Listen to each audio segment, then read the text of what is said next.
Daisy. And I'm Terri. And this is the Monday Mindset Podcast, where we share things of interest to us and hopefully to you.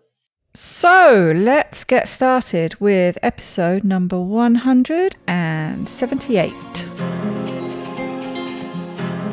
This week we thought we would just have a quick catch up because it's been a rather eventful month.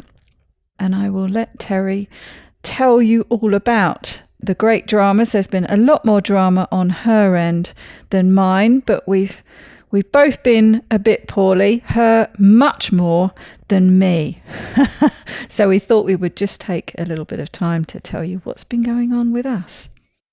I shall let you explain what happened, but it was all very exciting. You'd gone out to get brand new bikes. It was shortly after your post where you were all excited about your new e-bike, and by the next day, I was a lot less excited. And it wasn't because it was an e-bike. That's not actually the problem. The problem and why I got in an accident was because the new bikes that they make now have really powerful disc brakes. And the guy at the bike shop explained to me, you're just going to want to put one finger on that brake lever. Got it. I went for a short ride that next day and I did that just fine. And then we went out in our neighborhood to get the mail. I was not on some daredevil course. I was not, doing some extreme sport. I turned the corner and just got discombobulated. There was a speed bump coming up and I kind of panicked a little bit. And so what's the first thing I did was I grabbed the whole front brake and squeezed. And then I hit the ground pretty mightily and was unable to get up afterward due to the intense pain and screaming that ensued. So you went flying over the handlebars, basically? Not quite as... the visual that I have of that is just like flying off the front. Yeah. It took a little longer than that. I put my feet on the ground. I thought I was going to be able to stop myself, but I did. I flew still to the one side, and one side of my body took the brunt of that. And I was on an incline, so I was kind of downhill. So I cracked the helmet. So fortunately, I was wearing a helmet, or we probably would not be having this conversation right now. And I broke my clavicle and I broke 3 ribs. We didn't know about the ribs for sure after the ER because they x-rayed the shoulder. They could see that the clavicle was broken. I knew there was something else seriously wrong because I was in so much pain and it wasn't at the site of the clavicle break. So the next week, when I went back to the orthopedic surgeon, they did further x-rays and found, yes, indeed, I had broken 3 ribs as well. So about the first 10 days I would never want to repeat. A lot of pain medication, a lot of daily life skills that I could not do. Pretty much spent my time in bed the whole time. Even to this day, it's almost 4 weeks now. I still have to sleep in the same position. So, I can't get into my usual comfortable positions and things, but things are getting a lot better.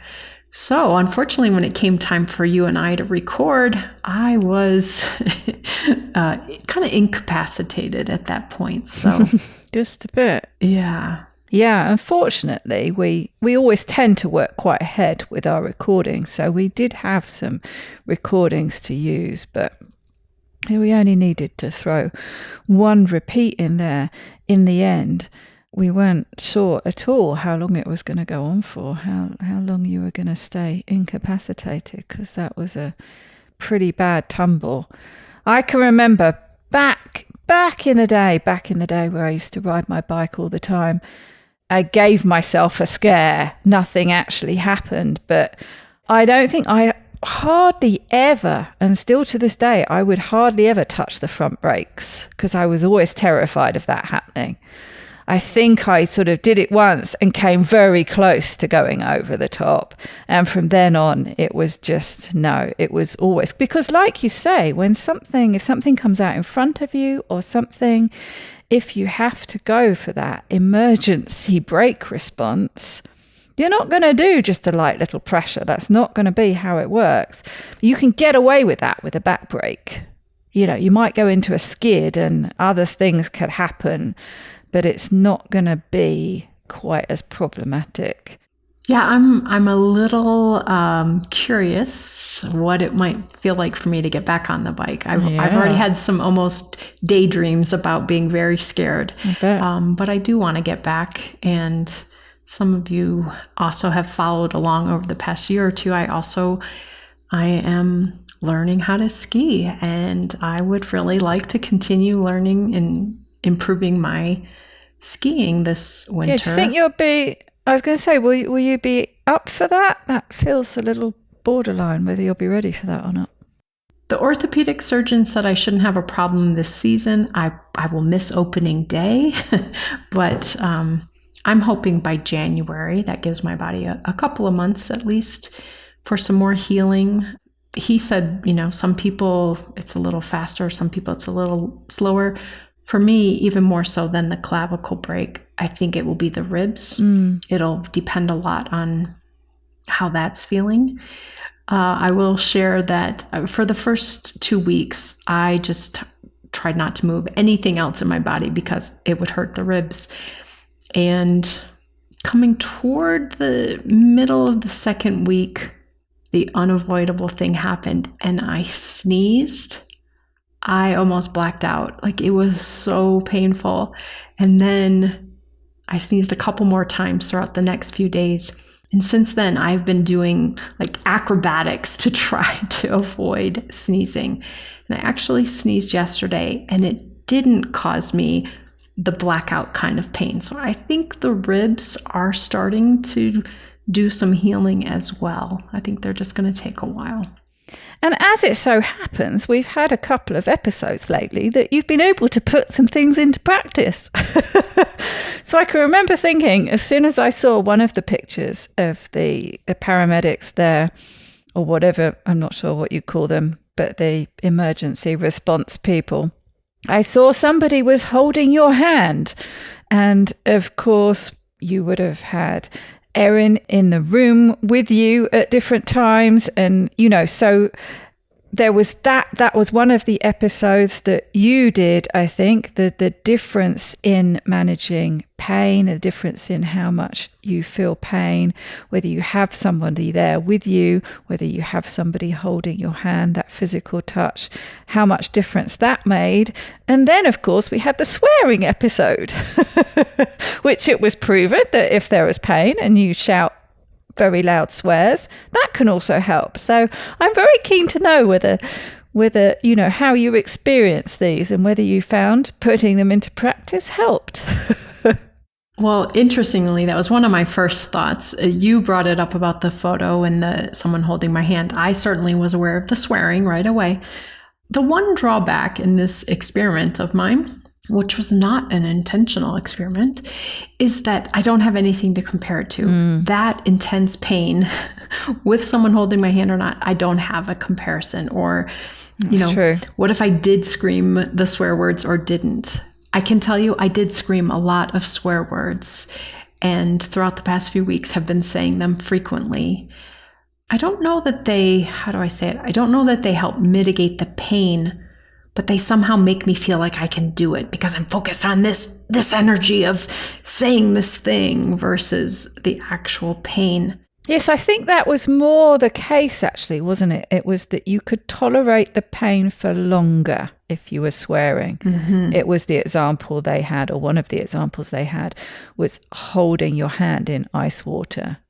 And those who swore very loudly could hold their hand in that ice water for that much longer. It was something like a third or half as much again or something. It was a lot more. Mm-hmm.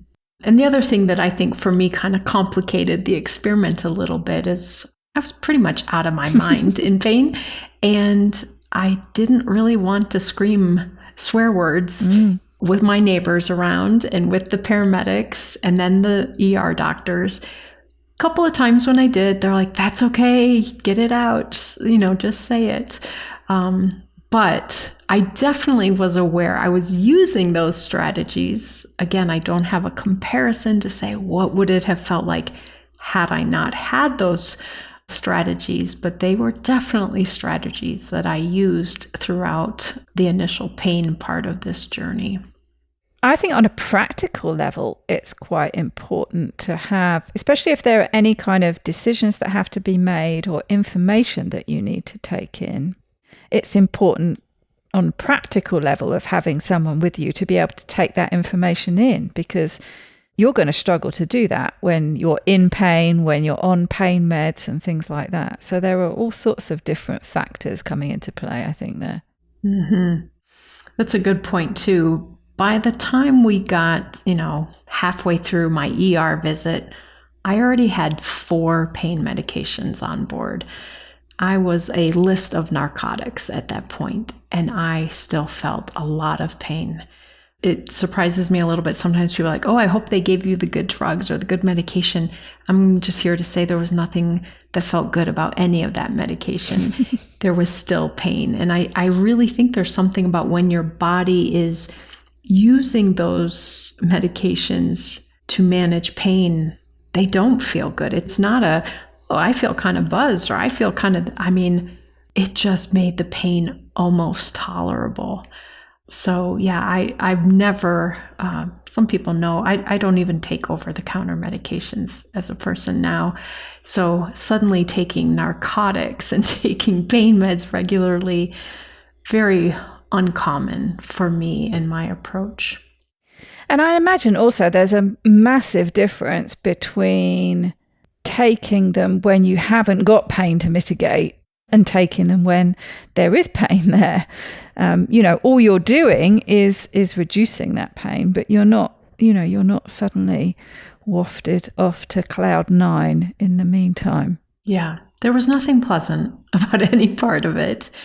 The first full day, I would say, that first night and the next day, just regular functions like going to the bathroom or getting into the car to go home caused so much pain. I was breaking out into it, like dripping sweat and nausea, and it was insane, the pain response, what it does. Besides feeling the pain, the other things that it activated in my body. Really intense responses that I was kind of surprised by. And I try to look back on things and what are the lessons and what are the takeaways and things. Obviously, I don't think there was anything great that came out of this, but some takeaways for me is just the reminder of how powerful and amazing our body is, and also how vulnerable our body is. How quickly one thing led to me being unable to do so many things. Yeah, unable to do much of anything. Yeah. Still to this day, you and I were just talking about this before recording, but it's still complicated for me to pull up my pants with just one hand. Fortunately, I'm not wearing jeans or things that have to be done up, but even just pulling up casual pants that are, have a stretchy waistband, it's complicated.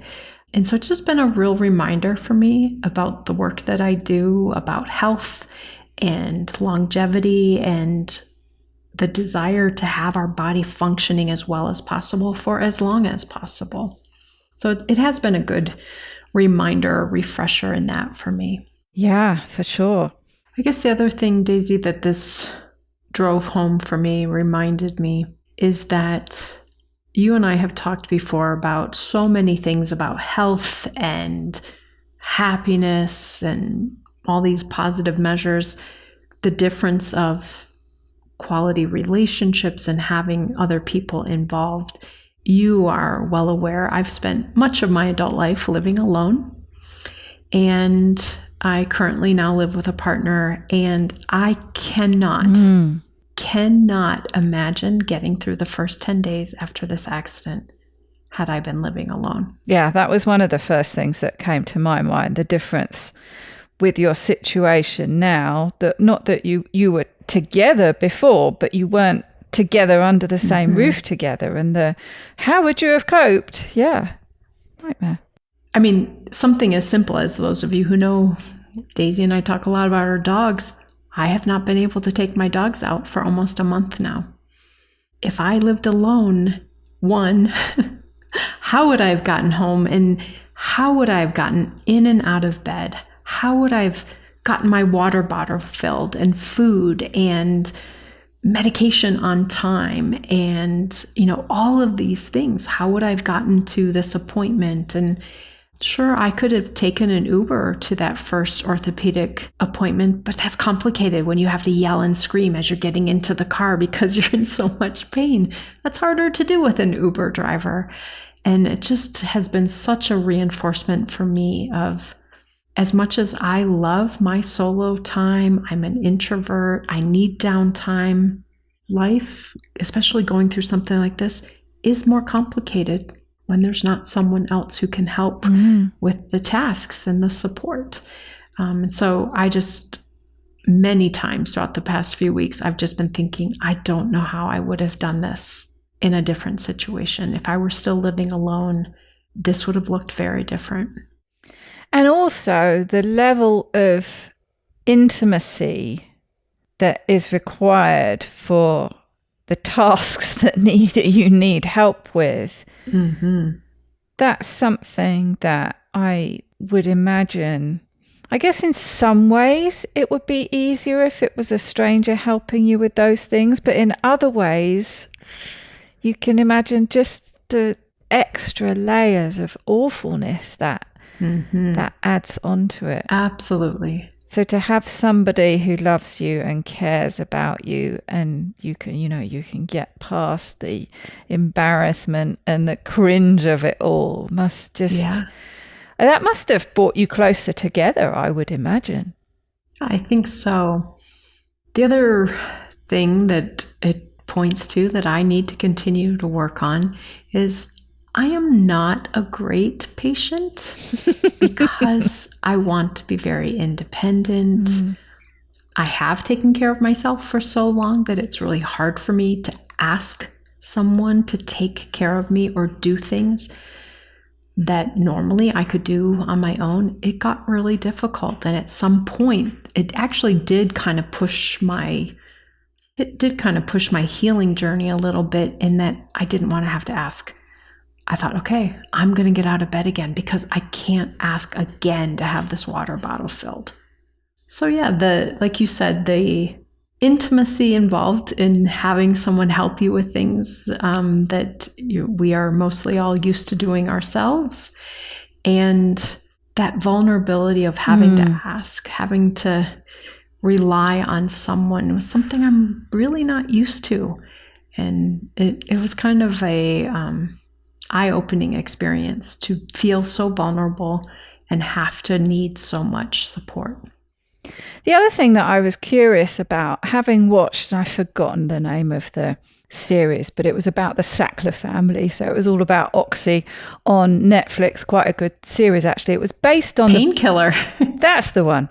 And it was based on, and I've forgotten the name of the book as well, but I read it or listened to it quite a while back. I think I might have even shared it on here on one of our catch-up episodes.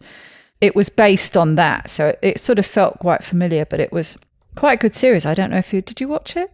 Actually, we started watching it while I was incapacitated. But when you mentioned the drugs that you were on, when it first happened, and one of them was an oxy of some kind, wasn't it? And I thought, so immediately it was just, because you get this impression of it being so addictive.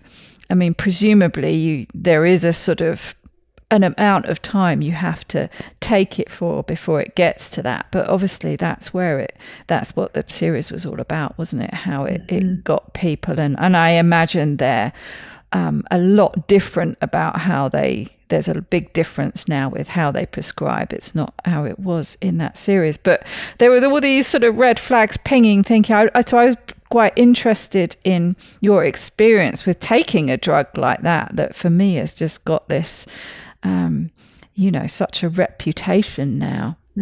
But I think you were on it for such a short period of time. And I imagine you were very keen to be on it for as short a period of time as possible, as you were saying, because you don't even like taking over-the-counter things. Yeah, that's a good point. Just from my own personal approach, I don't like being on them, but the pain was still pretty significant. So I took them for a week, and we had just started doing some research and then decided to watch this show. But I think some of our research pointed to not more than 5 days or 6 or 7. I don't remember. And so I Quite was a short already, period of time. yeah, I was already at that. Yeah. And I was thinking it might be like a month or something. yeah.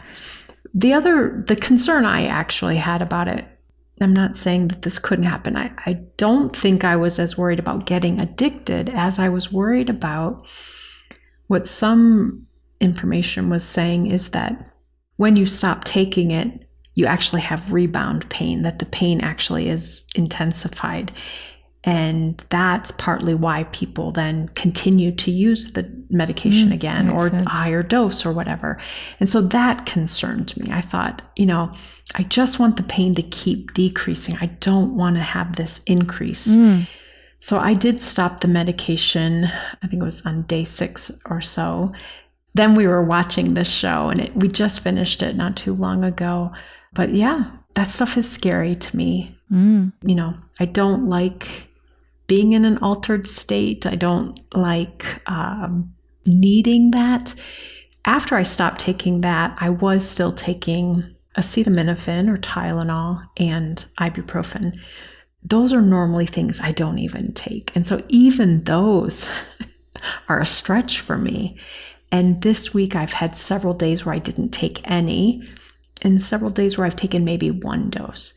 So that for me is also a marker of how much more manageable the pain is and the healing that's happening, because there was a time when it was like every 6 hours I was taking something that I could take, and now I don't have that need. I had an orthopedic surgeon consultation. I think it was like day 8, day 9. And I was in quite a bit of pain when we got there. I had already stopped the pain meds. And he wrote a new script and said, you are not too far into this to still be taking pain medication. So I still have that bottle. I've never opened it. And I don't, obviously at this stage, I don't need to and don't plan to.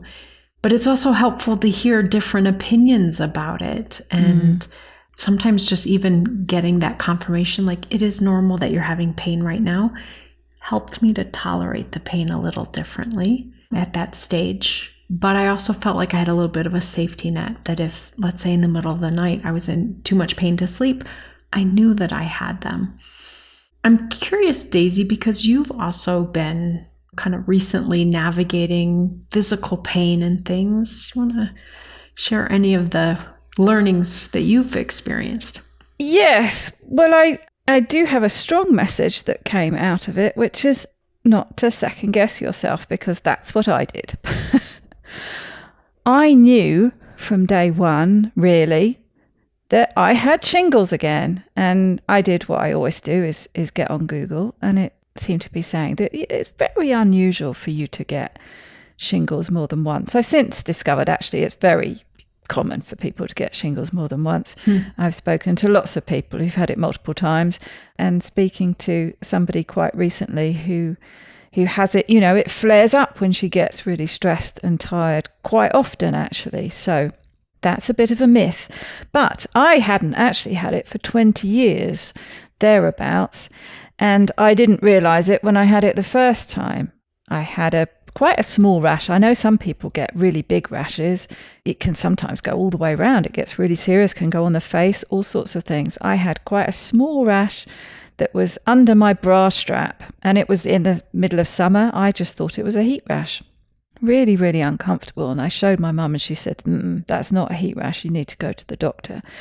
And at that time, and I think this is still the case, but the medication was different then. It was an antiviral. I think it must have been quite a newish drug, because it was very, very expensive. They were reluctant to give it. And it was only really effective if you took it within 72 hours of getting shingles. And I'd gone past that, but I'd only just gone past it. So they did give it to me, and it didn't really do much. And I was quite poorly for quite a while. I can't remember exactly, but looking at the timing I was impacted this time, it was probably about 3 or 4 weeks. I know I was off work for quite a while. And I can remember thinking how strange it was, because the rash was tiny, but the reach of it, it's sort of just, I think of it like it has these tentacles that sort of reaches round inside your body and drains you of energy. I had kind of forgotten what it was like, but I had this weird feeling on my side, and it's difficult to explain, but it's like a hypersensitivity. The skin just felt really super sensitive. You couldn't really call it painful, but just really sensitive. And it's that sort of strange and out of the ordinary. And I knew it was shingles, but there was no rash. And so I started second guessing myself and, looking on Google, and it's saying the rash appears quite quickly.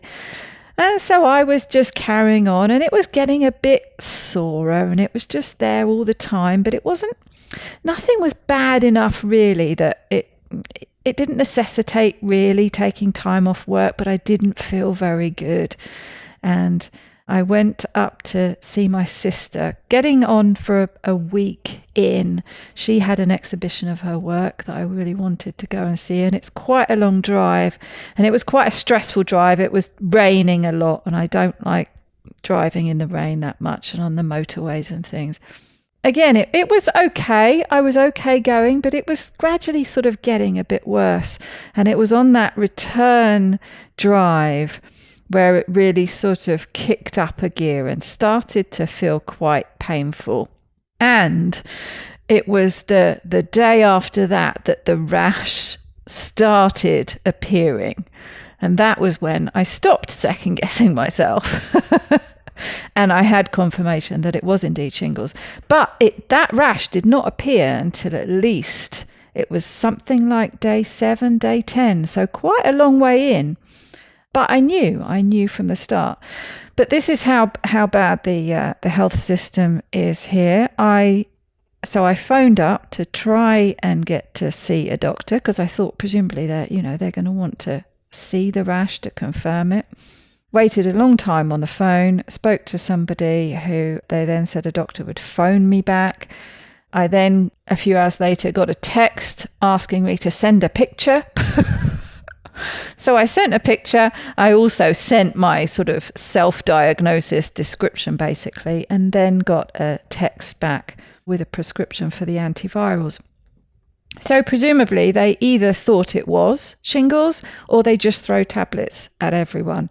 Who knows? Because I never actually got to speak to a doctor even, which is a pretty sorry state of affairs, because I wanted to have that conversation, because what I'd read, and they are obviously, they are apparently different now. It's not just one tablet. It's something like, I think I had to take 5 tablets a day for a week. We are talking 20 years. So presumably they've come on a bit since then, and they are a lot cheaper. So it makes me wonder, do they just hand them out willy-nilly? But I would have liked to have a conversation with somebody, because apparently it still is the case that they're antivirals, and they are specific to the zoster virus, I think it is, isn't it? The shingles and chickenpox virus. And I think they are pretty specific to that, but they do still only work really well if you take them in the first, I think it is sort of 72 hours of getting it. And so, of course, by the time I was taking it, I was at probably about day 10. And I don't think they had much effect. I think I had probably pretty much peaked. I could feel it. It got worse and worse and worse. And then it started to get better a couple of days after I started taking the tablets. And in my mind, I think it's like antibiotics, isn't it? If you need antibiotics, they start working pretty quickly and they're pretty effective. And I don't know whether this is the case or not with antivirals, but I'm pretty sure it is, that if they were doing the job, I think they would have started working sooner. So I think they probably didn't have much impact. I would have liked to have the conversation with a doctor to say, is there actually any point in me taking them now? because I don't really want to take a whole week's worth of antivirals if they're not going to do anything. But I never got to speak to anybody, and there was no definitive answer on Google. So, I took them. But yeah, so I did have a few days where it went from the skin sensitivity to being really very painful. And then it started to get better. But I was able to carry on working a bit every day. I couldn't do much work, but there was work, as you know, that I had to get done that weekend. So I did carry on working. But yes, not very nice. But the big lesson from it was, don't second guess yourself. If you know, you know. Yeah. And I should have done something sooner, because if I had have made that call when I very first started realizing that that's what it was and taken the medication then, I might have avoided the problems that I did have and cut it short. I was going to say, especially with treatments like that, nothing's going to make it just go away, but it's going to speed up the easing of the symptoms or decrease the severity of the symptoms. So had you listened to yourself early on, you may, like you said, have avoided some of the intensity of how this manifests for you. Yes, and I think they can be quite effective if they're taken early. Both times now. So I've had it twice, and both times I failed to take them early, so I can't tell. Next time, hopefully there won't be another next time for another 20 maybe if you hold years, someone's hand and scream swear words, it'll help you to take them earlier. But I think so many of us often don't have confidence in our own ability to know when something's wrong. Like you said about your ribs, you knew full well that there was a problem there. I wasn't able to diagnose it. What I was saying at the beginning, actually one of our neighbors is a medical doctor, and she showed up on the scene. And so she kind of moved my shirt away and could see there was something not right where my clavicle was. She's like, I think you broke your clavicle.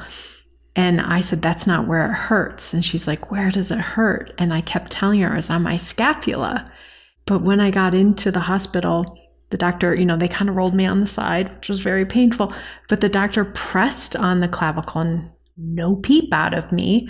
So I think they just figured everything else was okay. It was just the clavicle. But I was still in a lot of pain. And then going home and things, I knew something else was wrong. So my prediction was broken ribs.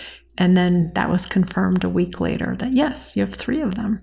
But listening to ourselves, getting ourselves the care, I think that may also be a challenge for you as it is for me. It's like, I can just tough this out. It'll be okay. Or I've already gone this long. I'll be okay, versus get the help, get the support.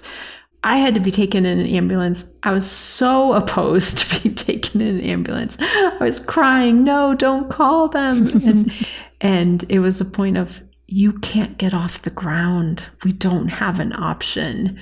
It's just what has to happen. And it was very hard for me to let paramedics pick me up.